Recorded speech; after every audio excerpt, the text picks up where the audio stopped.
Hare Krishna everyone. So today we're going to look at Bhagavad Gita as it is, chapter 7, verse 7.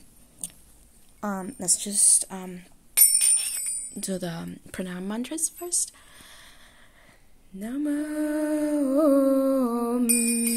Vishnu Padaya Krishna Prasthaya Bhutale Shrimati Bhakti Vedanta Swaminiti Namine Namaste Saraswati Devi Gauravani Pracharine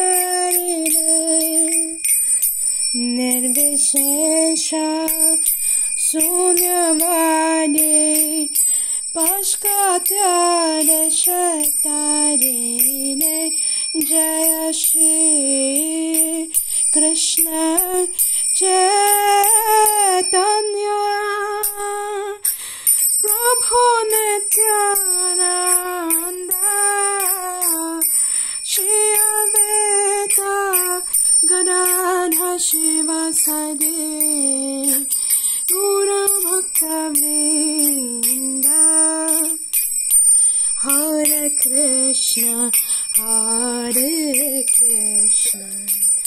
Krishna Krishna Hare Hare Hare Rama Hare Rama Rama Rama Hare Hare Jaya Prabhupada Jaya Prabhupada Jaya Prabhupada Srila Prabhupada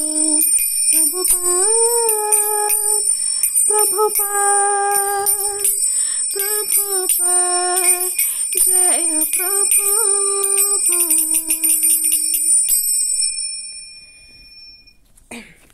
So we're looking today at chapter 7 verse 7, and it goes like this. Mataha parataram nanyat kinchidaste dhananjaya mai sarvam edam protam sutre mani ganaiva. English translation. O conqueror of wealth, there is no truth superior to me. Everything rests upon me as pearls are strung on a thread. So here, Krishna is saying that there's no truth superior to me, which means he is the original person. He is the origin of everything in both the material and spiritual worlds. He is the source of all living entities, and he is the source of all the demigods that exist. Krishna is the cause of all causes. It's stated in the Brahma Samhita, in the prayers of Lord Brahma to Krishna. So there is no supreme controller other than Krishna, which means nobody can be equal to or greater than him. So the Lord, he is all-pervasive. He's present everywhere. Was surrounded by Krishna's energies. So he's pervasive by his diverse material and spiritual energies. When we surrender to Krishna and we worship him, all the demigods are automatically satisfied. It's a bit like the roots of a tree, which we'll be looking at here. So when we water a plant and we put water in the roots, the water goes to all parts of the plants to nourish it. So when we worship Krishna, we are in effect, we're satisfying all the demigods that take care of different aspects of material manifestation on the behalf of Krishna. So only Krishna can award liberation from this material world. So that was just a little summary. We can look at a few aspects in more detail. So Krishna says he's the source of everything. So we're looking at the tree.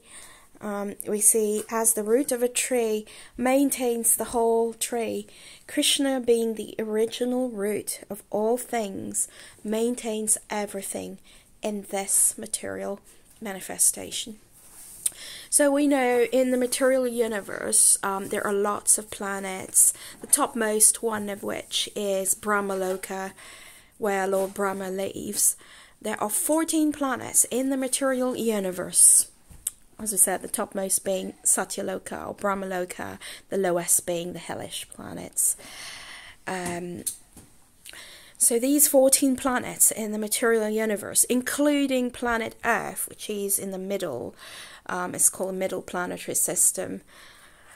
All these planets, they are in space, right? But how are they being held in space? Some people say gravity, but actually, according to the Vedic version, these planets, they're not just hanging there, they're being held on the hoods of Anantashesh.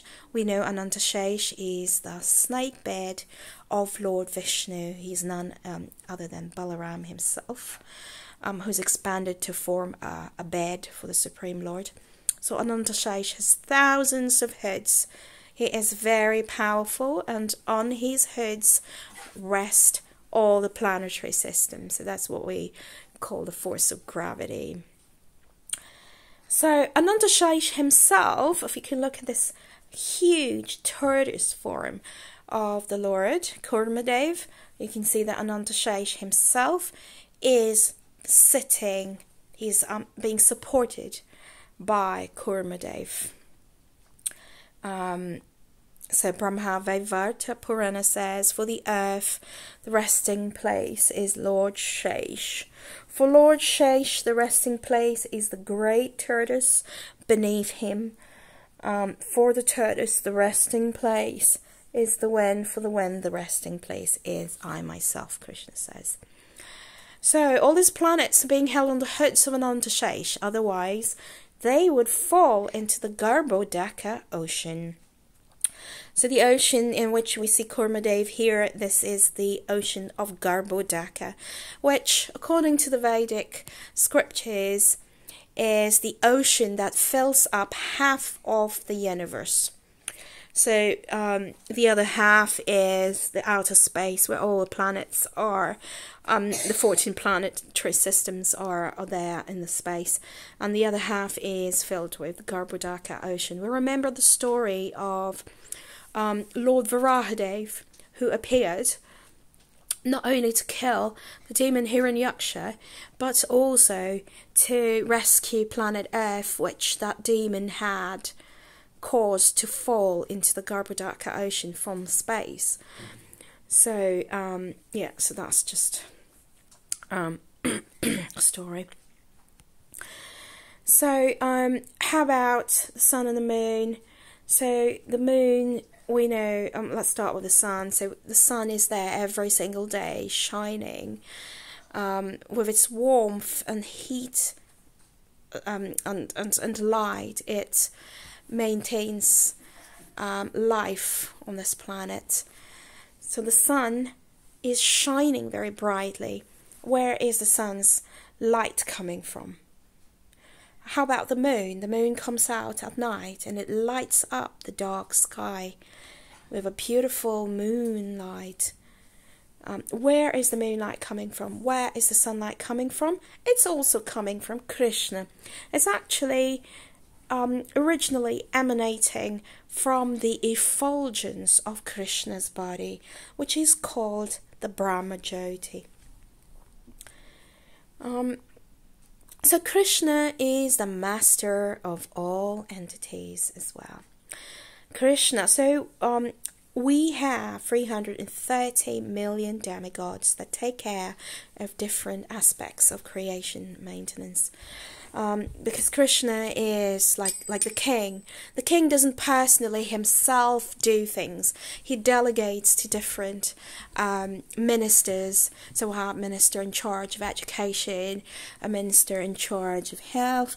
So in the same way, Krishna is the king. He's the creator of everything, but he doesn't have to himself take care of things. He entrusts exalted personalities that we call demigods with different aspects.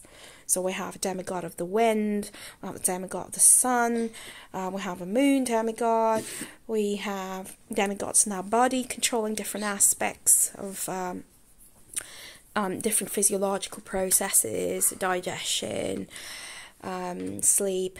So with 330 million demigods, and Krishna is the master of these demigods. So Lord Brahma, Shiva, Vishnu, all of these three are the topmost of all, and Krishna is himself the master of all living entities and all demigods. He is maintaining all life. Krishna is the seed-giving father. He is the maintainer of the universe. So then Krishna says, it should be understood that all species of life, O son of Kunti, are made possible by birth in this material nature, and that I am the seed-giving father. So we know there are 8,400,000 species of life to exist, and Krishna is the father. He's the seed-giving father of all these living entities. And Lord Brahma, as we said in the Brahma Samhita, Lord Brahma is the authority, is the topmost demigod, and he is saying himself, he is admitting, he is telling us himself that he also knows Krishna to be the Supreme Lord. So Brahma Samhita verse 1, Krishna, who is known as Govinda, is a supreme Godhead. He has an eternal, blissful, spiritual body. He is the origin of all. He has no other origin, and he is the prime cause of all causes. So if an authority like Brahma is speaking this, why should we not accept it? Krishna, through his various pastimes, he did show us that he is supreme. He's not just a mere mortal being, although he appears as a human being on earth to enact beautiful pastimes to steal the hearts of his devotees.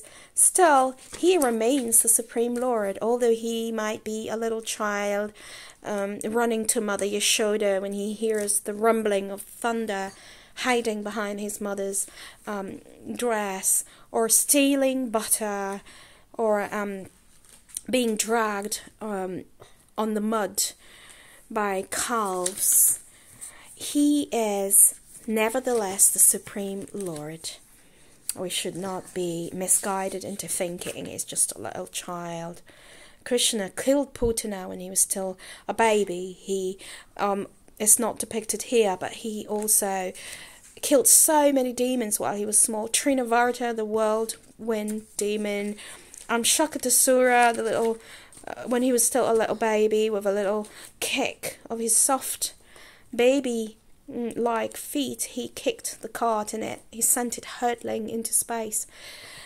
So Krishna he may enact these pastimes, but he's the Supreme Lord. We can see he showed the universal form as Supreme Lord of all.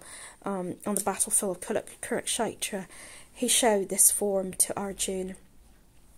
We can see Lord Brahma here asking for forgiveness to Krishna because he became a little bit puffed up, thinking he's the creator of the universe, and he stole all the calves and the cowherd boys. So here he is asking for forgiveness, understanding that Krishna is his master.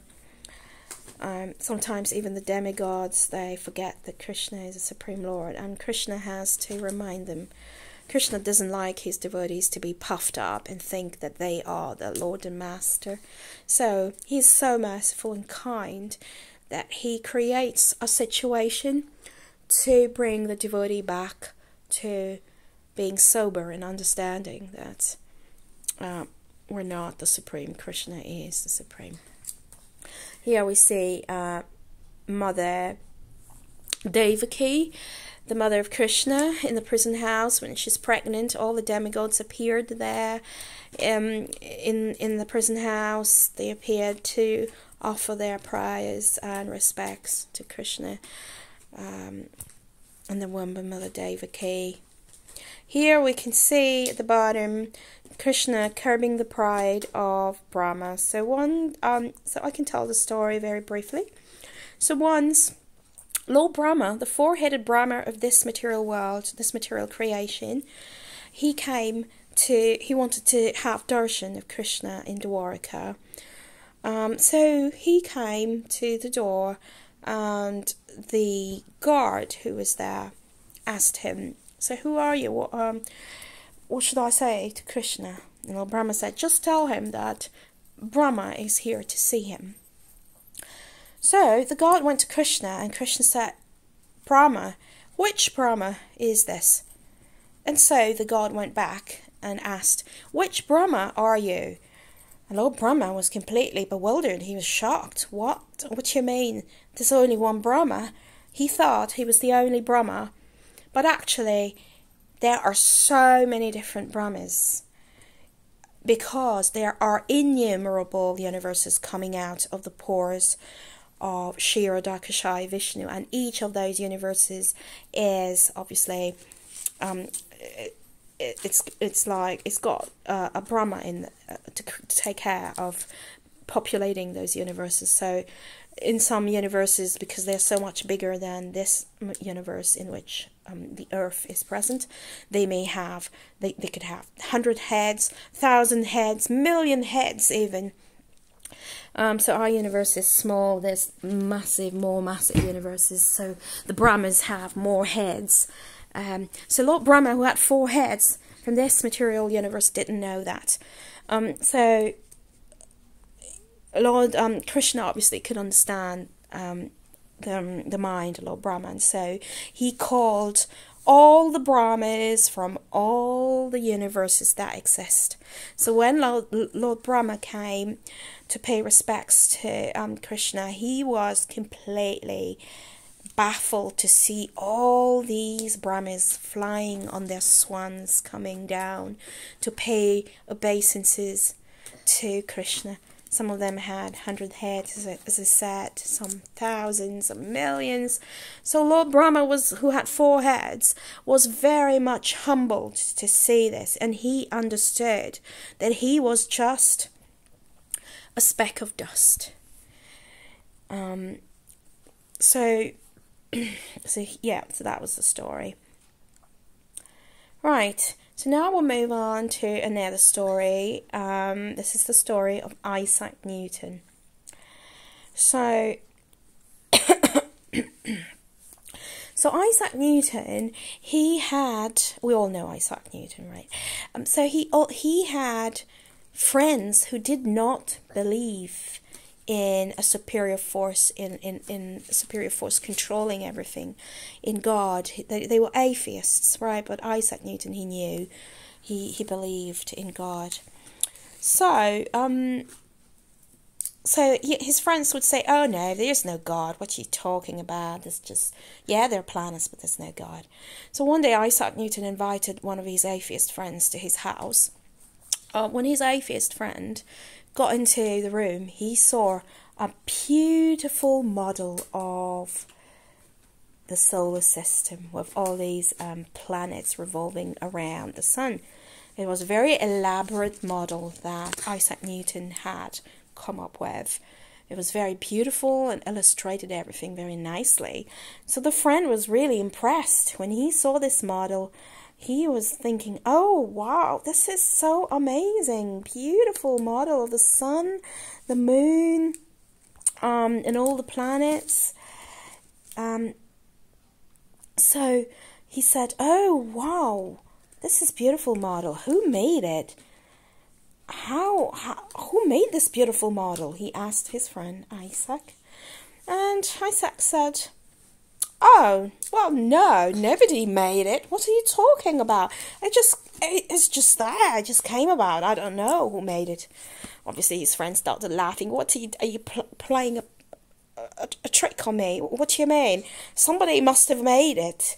It's here. Somebody made this model. Why are you teasing me? Or what is this, a prank that you play? So Isaac Newton said, well, this is just a simple model, and you know there's somebody behind it, and you're asking me who made it. But imagine this whole amazing universe. Look at this world. Look how the planets are there in space. The sun is rising, is setting at a particular time. It's there in the space. It's not falling. All the planets are revolving around the sun. And how can you say that there is no God, that there is no one behind it? How can all of this happen? How can it be maintained if there is no one behind it? So Isaac Newton, very, very intelligent person, he made his friend understand that there is the hand of God behind all amazing things around us, just like the invisible thread which is holding the pearls together. So remember this, in the beginning we talked about the pearls. Krishna says it's like pearls are strung in a thread. So in this world we are surrounded by beautiful, amazing complexity, and all of this we're seeing, but we're not seeing the thread. But Krishna is the thread that we don't see. He is holding everything together, like these pearls are being held by the thread which we cannot see. So that's what Isaac Newton made his friend understand. So we're going to look at this now. Krishna is the source of all incarnation. So we said already that Krishna is the original person. He is the one who creates and maintains universes. Obviously, we said that Lord Brahma is the creator of the universe, as in he creates living entities, the planets, but he is the secondary creator. Krishna is the original creator. Krishna in the form of Vishnu. So we know that there's 3 forms of Vishnu. So we have Karanodakashayi Vishnu, who lies in the Karana ocean, and when he exhales, he's lying in Yoga Nidra, so a transcendental sleep.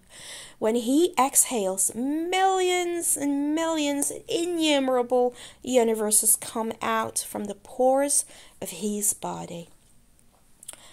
And in each of the universes, he expands himself to enter each of these universes, which is represented by the bubble. So it's a bit blurry here, so we're going to look at each of the universes, each of the bubbles. So in each of the bubbles, Karanodakashayi Vishnu expands and enters as Garbhodakashayi Vishnu, who lies on the Anantashesh. Garbhodakashayi Vishnu has a little, lotus flower coming out of his navel, and from his navel, Lord Brahma is born. So, Garbhodakashayi Vishnu is the one who gives birth to Lord Brahma, and Lord Brahma then creates all the living entities within that bubble, within that universe, all planetary systems. From Garbhodakashayi Vishnu, so Lord Brahma creates living entities, and each and every living entity is a part and parcel of Krishna. We're like little sparks, and Krishna is like the fire, and our souls, the souls of all the living entities, is a little spark of Krishna, part and parcel of Krishna.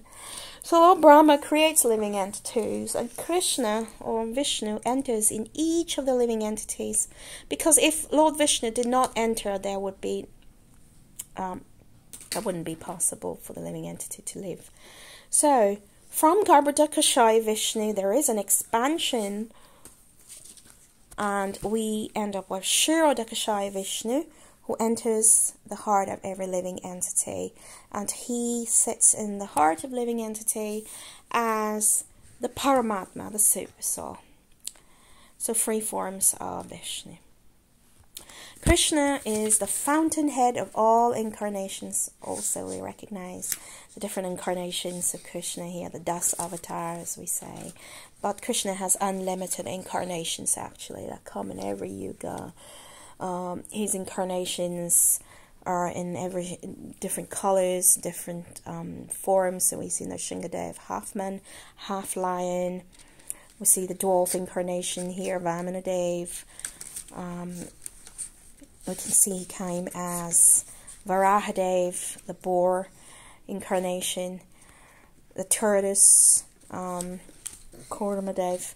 So, the fish, Matsyadev. So Krishna comes in different colors, different forms, but he is the original personality, and he's the fountainhead of all incarnations to exist. So, the Lord is all-pervasive by his diverse material and spiritual energies. So, we are in the material world, but we can remember Krishna at every point, every step in our life, because we are surrounded by Krishna's energies.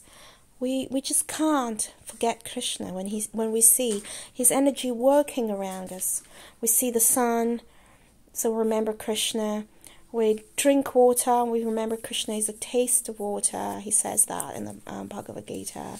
He's the light of the sun and the moon. He is the heat in the fire. He is the strength of the strong. So we see powerful wrestlers. Where are they getting this strength from? It's Krishna. Krishna empowers everyone. He's the life of all that lives. He's the intelligence in all intelligent. Where did Isaac Newton get his intelligence from? It's Krishna. He is the syllable Om. He is ability in man. So when we go to a concert, we see people with amazing musical talents. Where is that coming from? It's coming from Krishna.